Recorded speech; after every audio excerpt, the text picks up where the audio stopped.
Vamos a hablar sobre teoría de la historia.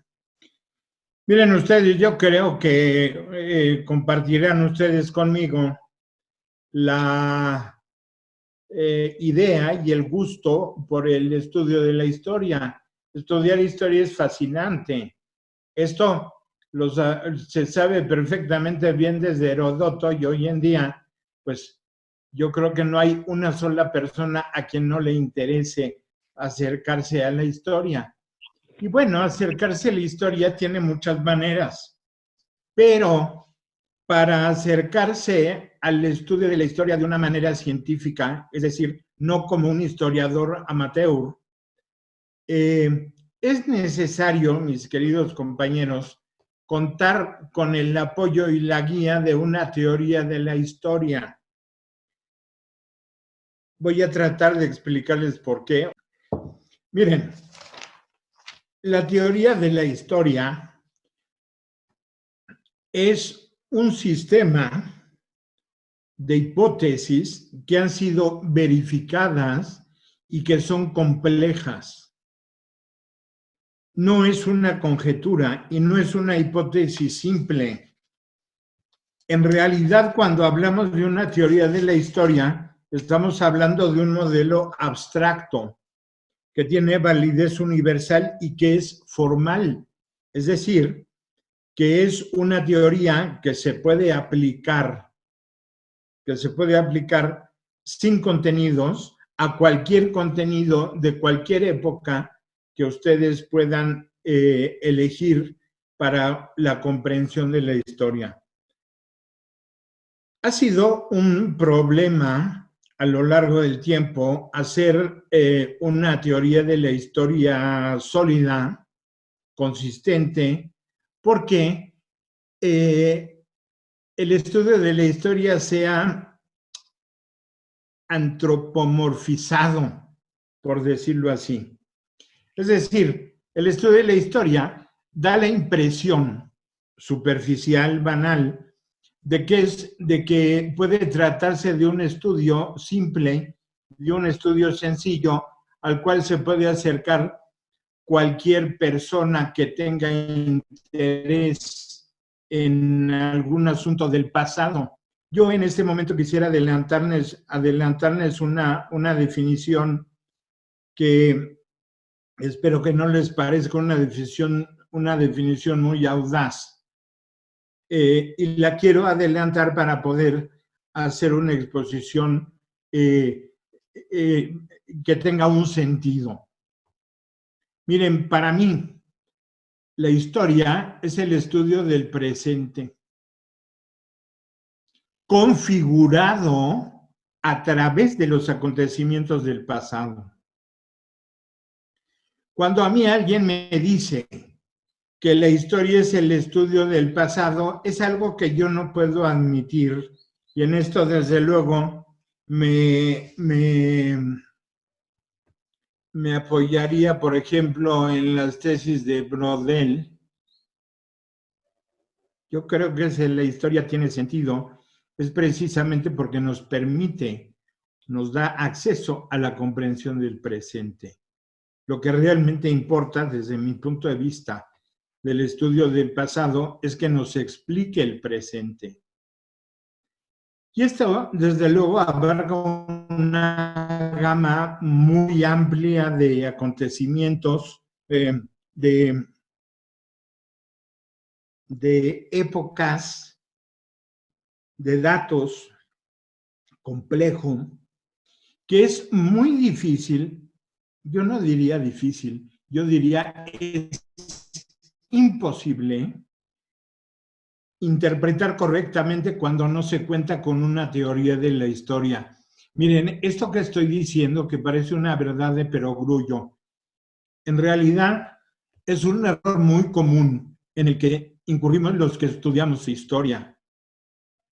Y lo que pasa es que sin una teoría de la historia, lo más probable, lo casi seguro, es que nosotros caigamos en errores que van desde la observación empírica simple a la reproducción de ideologías que nosotros no hemos producido y de las cuales estamos simplemente siendo cautivos.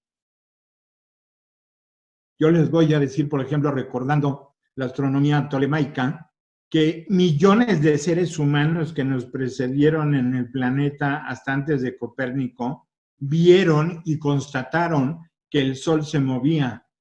Ahora mismo, desde la ventana de este jirón de la patria en el que me encuentro en una reclusión sanitaria, estoy viendo cómo el Sol desciende. Y esa es una evidencia empírica, pero es una evidencia empírica que es de un carácter simple y de un carácter inmediato y no está tomando en cuenta otras consideraciones que hacen factible dar una explicación que no se base en la simple observación. Una teoría de la historia es un campo de conocimiento que ha sido validado a través de hipótesis que han sido comprobadas y que ha incorporado otra serie de acontecimientos que no son solo el empirismo simple, vulgar y por lo tanto baladí e irrelevante. La teoría de la historia en realidad nos permite contemplar procesos o atender a procesos entre los cuales los meros acontecimientos, los nombres, las fechas, los eventos, no son más que datos superficiales. Miren, compañeros, esto ha ocurrido así, según mi entender, por tres razones fundamentales que han estado presentes en la construcción de una teoría de la historia, pero que están presentes también en la adopción de una teoría de la historia.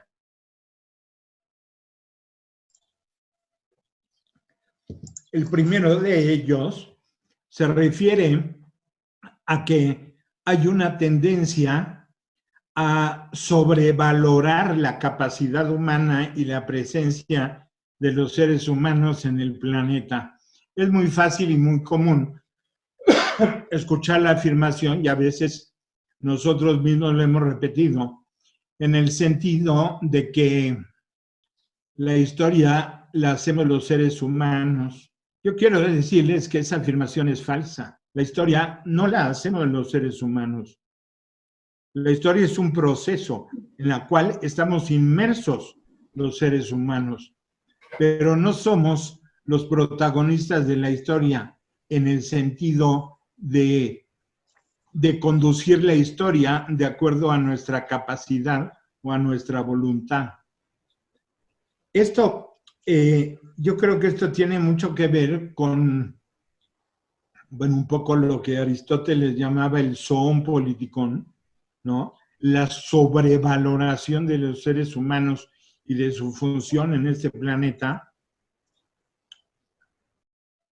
Yo no puedo, compañeros, evitar hacerme esta pregunta cada vez que pienso en esa frase bíblica que dice que Dios hizo al hombre a su imagen y semejanza.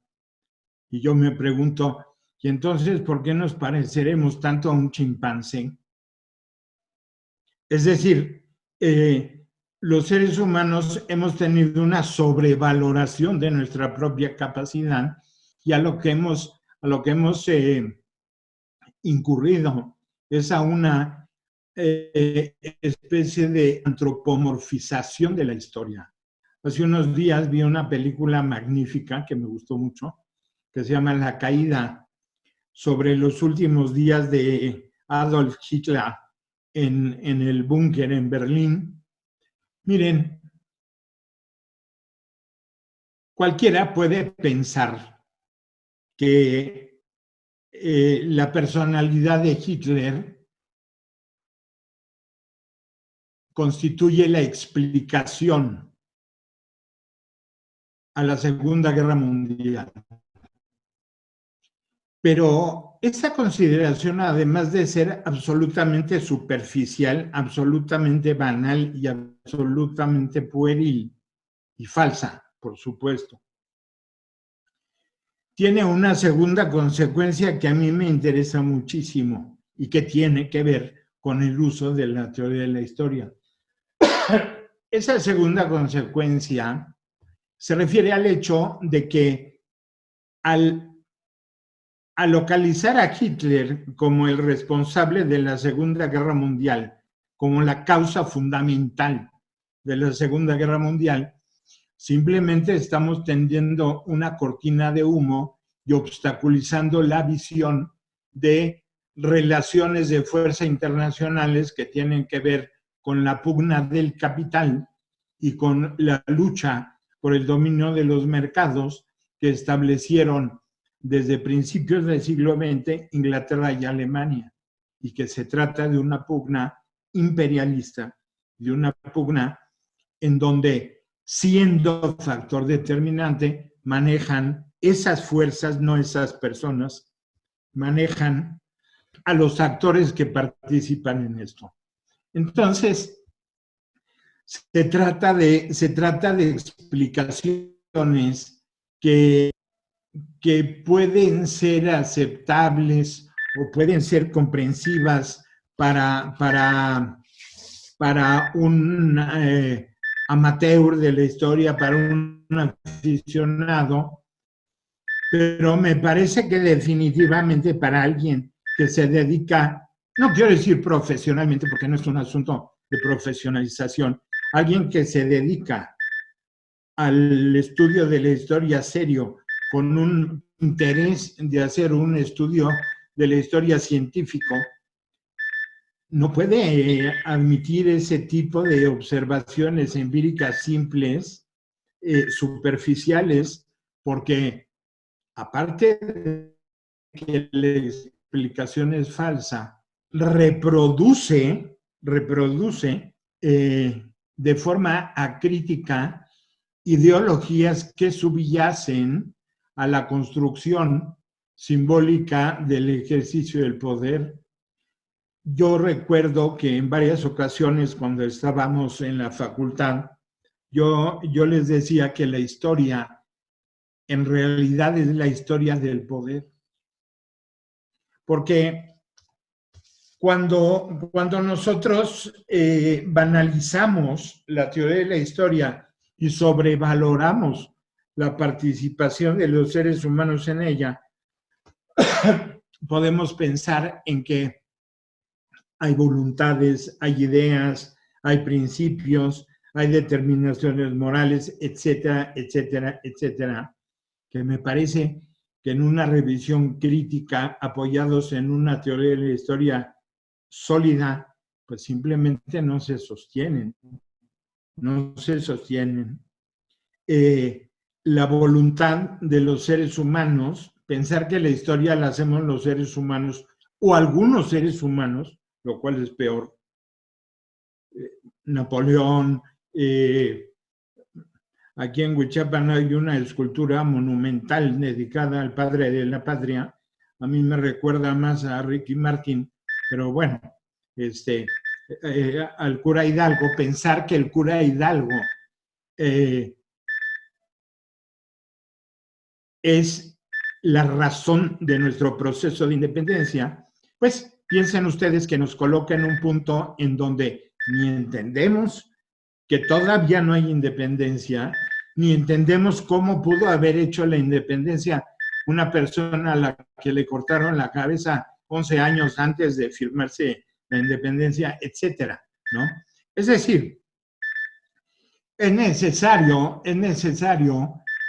conveniente, y en esto voy a insistir,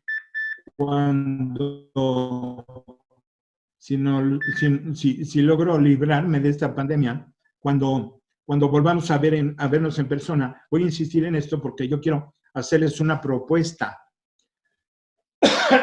sobre el uso de una teoría de la historia que me parece que puede tener fuerza explicativa. Fuerza explicativa en el sentido de evitar la reproducción de ideologías que son invariablemente las ideologías dominantes, por un lado, y por otro lado, la banalización de las explicaciones históricas. No sé si sobre esto quisieran ustedes conversar, porque me parece un asunto toral en esta cuestión. Yo pensé de manera deliberada no meterme a la exposición de una teoría de la historia con ustedes, aunque desde luego pienso que hay una o a lo mucho dos que son fiables como para orientar nuestras explicaciones, pero lo que sí quiero decir de manera enfática es que si no hay el apoyo de una teoría de la historia compleja, verificable, que haya pasado por diferentes condiciones de contrastación, entonces las explicaciones históricas pueden ser explicaciones muy endebles. ¿Me explico? Y esto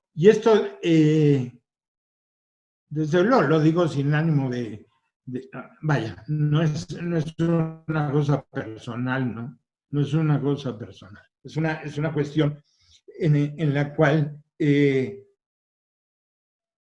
no deseo hablar de culpas, pero a mí me parece, por ejemplo, que en el currículum de la carrera no se llevó teoría de la historia. Y eso yo no puedo concebir, no puedo entender cómo se puede estudiar. Por ejemplo, uno puede ser aficionado a la astronomía y comprarse un telescopio en Sanborns y ver las estrellas, pero si ustedes quieren explicar el problema de los hoyos negros y del posible, probable, matemáticamente pensable apocalipsis del universo, pues tienen ustedes que echar mano de una teoría compleja, verificable, que desde luego esté mucho más allá de las impresiones impresiones empíricas simples, ¿sí? Hoy en día en México, en el México común y corriente, no en el México de los historiadores, ¿no? Estamos presenciando una campaña, de eso hablamos hace un par de días con ustedes a través del aparato del teléfono, sobre un pronunciamiento invitándonos a la desobediencia a las indicaciones de López-Gatell. Miren, yo creo que cada quien puede tener preferencias políticas, las que le vengan en gana, pero sí creo también que un historiador debe tener muy claro cuáles son las relaciones de causalidad en los acontecimientos históricos. Porque eso no es una cuestión de lo que se me ocurrió o lo que me parece o lo que opino, pues no son opiniones. Lo que quiero decir en resumen es que si no contamos con una teoría de la historia que manejemos con solvencia, es muy difícil hacer análisis histórico y llegar a explicaciones de lo que me parece que tiene sentido en el estudio de la historia, que es la explicación del presente humano. Esto, miren, por aquí anoté una frase de Brodel. Está hablando Brodel en Polonia de un concepto que él llamó historia operacional. Historia operacional es un concepto que tiene orígenes militares y Brodel lo aclara, como siempre, con gran lucidez, y dice por qué le parece viable hablar de la historia operacional, pero vean ustedes la frase. Podríamos demostrar que las personas y los sucesos del pasado permanecen todavía vivos. Yo recuerdo hace varios años a uno de mis alumnos ahí en la facultad, cuando estábamos hablando de las consecuencias de la colonización española, que me dijo de una manera, quiero decir, con un candor que, bueno, que correspondería a otro tipo de estudiante, ¿no? Y me dijo, oiga, maestro, ¿no le parece correcto, no le parece justo que ya perdonemos a Hernán Cortés?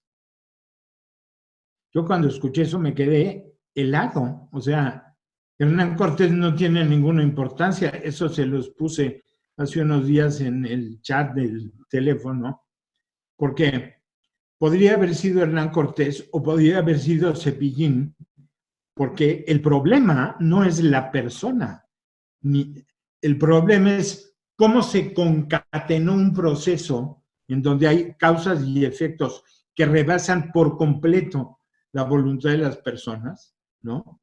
Es decir, conjeturar si Moctezuma II no hubiera tenido esas fantasías religiosas y hubiera decidido combatir a Cortés, la historia hubiera cambiado. Pensar en eso es no haber entendido la historia como proceso. Yo recomendé en su tiempo, lo vuelvo a hacer ahora, un libro muy interesante escrito por un maestro de la facultad que se llama Carlos Pereira, que se llama El sujeto de la historia. Y después de analizar las posibles adjudicaciones o identificaciones de un sujeto de la historia, los personajes, los héroes, las clases sociales, etcétera, llega a la conclusión que me parece muy válida y que es lo que estoy defendiendo ahora, de que el sujeto de la historia es el proceso, el proceso. Es decir, la teoría de la historia que yo les he propuesto a ustedes, la cual utilizo en todas y cada una de mis explicaciones históricas y de mi fascinación por entender el presente, es una teoría de la historia que tiene como fundamento una relación de poder que no tiene que ver con la voluntad de los seres humanos, ni con sus ideas, ni con el resto de la parafernalia que se construye sobre eso. Es que miren, cuando pensamos en las representaciones simbólicas del poder, cuando nosotros vemos Teotihuacán o vemos el Vaticano, lo más probable es que nosotros nos inclinemos a pensar en el valor artístico o en la capacidad tecnológica de las personas que hicieron eso, pero si nosotros nos diéramos a la tarea de someter eso a la crítica de una teoría de la historia sólida, yo creo que tendríamos que llegar a la conclusión de que tanto Teotihuacán como el Vaticano son expresiones concretas de un ejercicio de poder, en donde, sí, claro, tienen que ver religiones, tiene que ver arquitectura, tiene que ver arte, etcétera, etcétera, etcétera. Pero lo determinante para dar una explicación a esos fenómenos es algo que no se ve a simple vista y que no podríamos ver si no estamos utilizando una teoría de la historia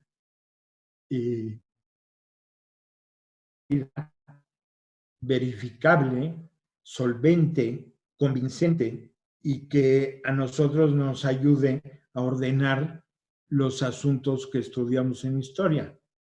Es necesario que ustedes manejen el instrumental teórico de una teoría de la historia sólida, coherente y verificable, porque de otra manera las explicaciones de la historia pueden ser explicaciones, no, miren, no quiero poner calificativos, pero sin un grado de explicación profundo. Hay otra cosa que quería yo decir esto. Las teorías científicas tienen dos características. Una es la posibilidad de explicar y otra es la posibilidad de hacer predicción. Si ustedes utilizan en lógica matemática la fórmula A siempre y cuando B, eso lo pueden usar en todas las ciencias que tienen base matemática, pero en el caso de la historia eso no sirve. En el caso de la historia, nuestra ciencia de la historia se tiene que conformar con la explicación. No podemos hacer predicciones porque el futuro no existe, no ha ocurrido, no lo podemos conjeturar y no manejamos bases matemáticas. Entonces, cuando se habla, por ejemplo, de la caída de la Unión Soviética como un elemento de descalificación a una teoría de la historia, es falso, porque no, o sea, el hecho de hacer una predicción o un programa político inspirado en una teoría de la historia, de todas maneras, no le da legitimidad a esa teoría de la historia o a cualquier otra como para hacer pronósticos del futuro. Nosotros como historiadores y como ciencia de la historia nos tenemos que conformar con explicar, eso sí, de una manera fidedigna, profunda, compleja, verosímil, lo que ocurre en el presente y lo que ha ocurrido para llegar a este presente, pero no lo que va a pasar mañana.